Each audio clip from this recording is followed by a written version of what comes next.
وقل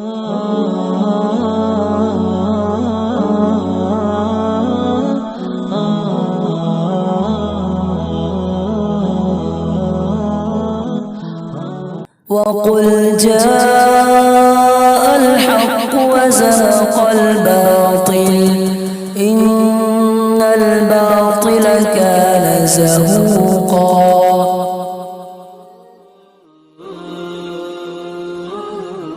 اب نماز کا وقت ہو گیا ہے، سب حضرات صفیں درست کر لیں اور اس طرح اہتمام سے صفیں درست کریں کہ مونڈوں کے مقابلے میں مونڈے اور ٹخنوں کے مقابلے میں ٹخنے ہونے چاہیے۔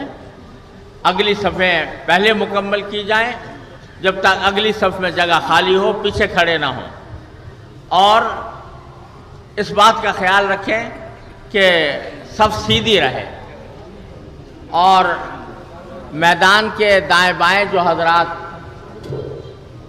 صفیں بناتے ہیں وہ اس بات کا خیال رکھیں کہ کوئی صف امام سے آگے نہ ہو۔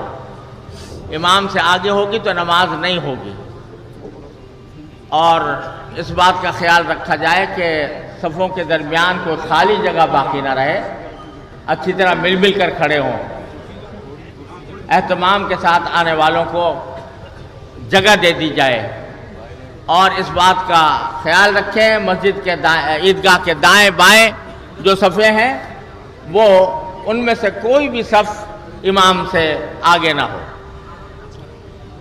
نماز عید کا طریقہ یہ ہے کہ 2 رکعتیں ادا ہوں گی، عام رکعتوں کی طرح 2 رکعتیں ہیں، صرف اتنا فرق ہے کہ 3 تکبیریں پہلی رکعت میں زیادہ ہوں گی اور 3 تکبیریں دوسری رکعت میں۔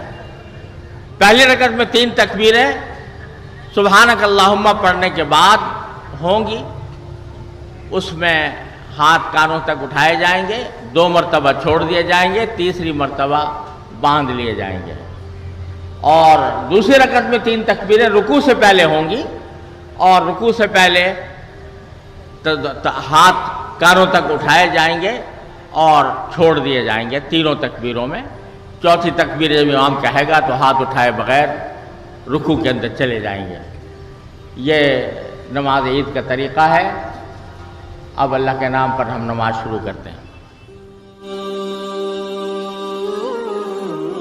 دینی و اصلاحی بیانات کو سننے کے لیے ہمارے چینل القراءت آفیشل کو سبسکرائب، لائک، کمنٹ اور شیئر کیجیے تاکہ آنے والے نئی ویڈیوز کا سب سے پہلے آپ کے پاس نوٹیفیکیشن پہنچ سکے۔ خدا حافظ۔